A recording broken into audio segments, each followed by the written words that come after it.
Good morning everyone. आज class है social study geography class 8 है। कितने हैं? क्लास 8 है।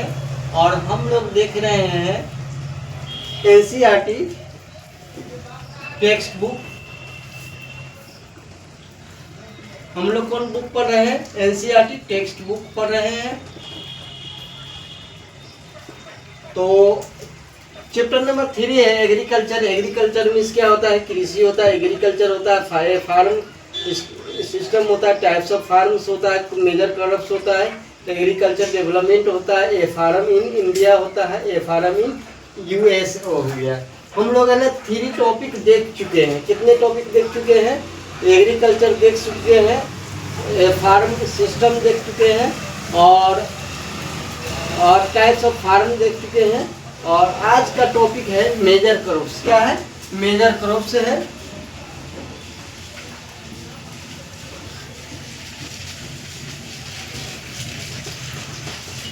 प्रमुख फसलें।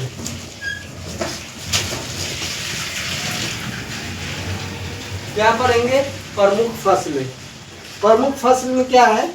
ए large variety of crops are grown to meet the requirement to growing population.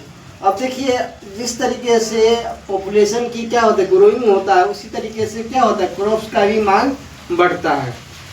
Crops also supply raw material for agro based industry. समझे? Raw material होता है,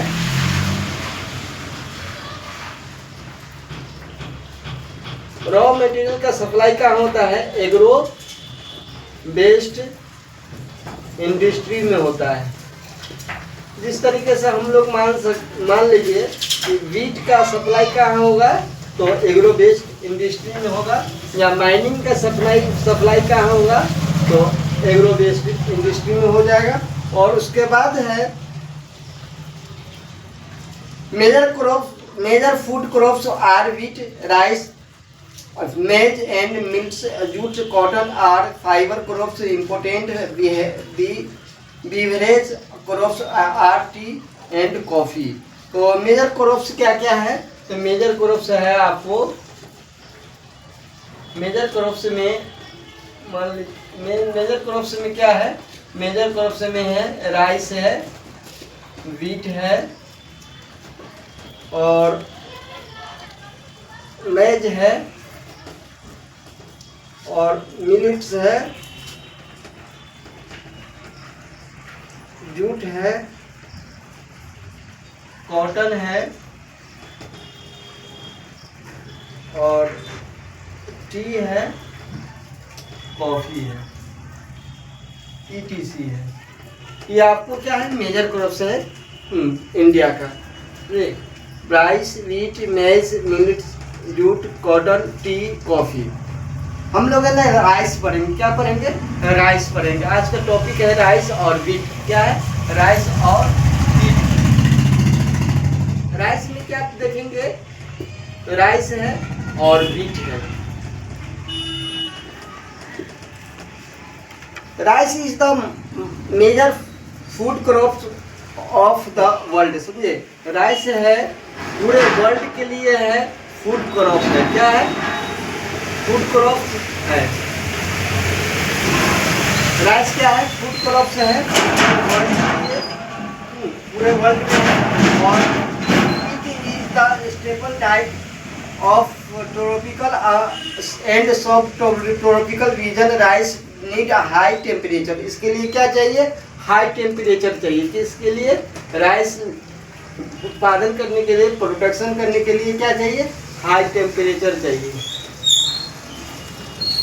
high humidity and rainfall it grow best in एलेबल clayey soil. समझिए? इसके लिए मिट्टी क्या होनी चाहिए? सॉइल क्या होना चाहिए? एलोवियल सॉइल होना चाहिए। जलोढ़ मृदा होना चाहिए। क्या होना चाहिए? जलोढ़ मृदा होना चाहिए। उसके बाद which can retain water. China leads in the production of rice followed by the India, Japan, Sri Lanka and Egypt in favorable climatic condition as in West Bengal and Bangladesh. 2-3 crops are growing in a year. समझे? तो first number में क्या है, rice उत्पादन के लिए China है, और सेकेंड नंबर में क्या है, इंडिया में होता है। हमारे इंडिया का ये है must important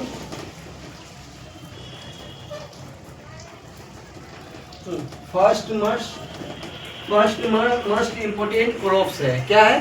first must important crops है राइस, समझे। और सेकेंड नंबर में हम लोग पढ़ेंगे वीट है। क्या है?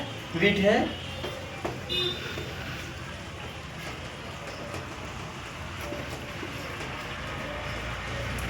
वीट के बारे में जानेंगे। Wheat is required moderate temperature. इसके लिए हम लोग राइस के लिए पढ़े थे हाई टेम्परेचर।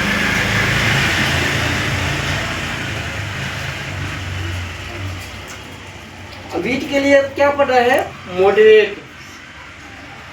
मॉडरेट टेम्परेचर की रिक्वायर होती है। राइस के लिए हाई टेम्परेचर, वीट के लिए क्या है? Moderate temperature. और and rainfall during growing season and bright sunshine at time of harvest in thrives best in well drained loamy soil। इसमें क्या है? कौन सॉइल की आवश्यकता होती है? तो लोमी सॉइल की।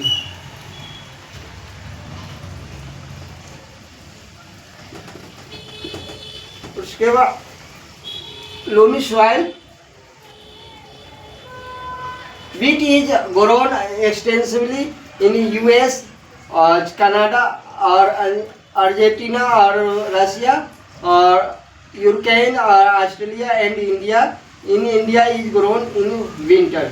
इंडिया में क्या होता है? ये विंटर सीजन में ग्रोन होता है, उत्पाद होता है। कौन सीजन में होता है वीट का? विंटर सीजन में क्या होता है? ग्रोन होता है। इसलिए इसको क्या बोलते हैं? इसको बोलते हैं रबी क्रॉप। इसको राइस को क्या बोला जाता है? तो राइस को बोला जाता है खरीफ क्रॉप।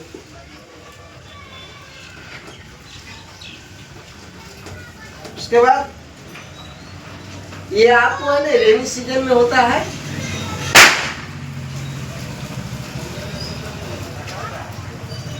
आइए आपको विंटर सीजन में होता है। तो हम लोग आज का क्लास यहीं पे एंड होता है, और अगले पे टुमारो मिल्ट्स और मेज और कॉटन और जूट के बारे में और टी के बारे में, कॉफ़ी के बारे में पढ़ेंगे। ओके।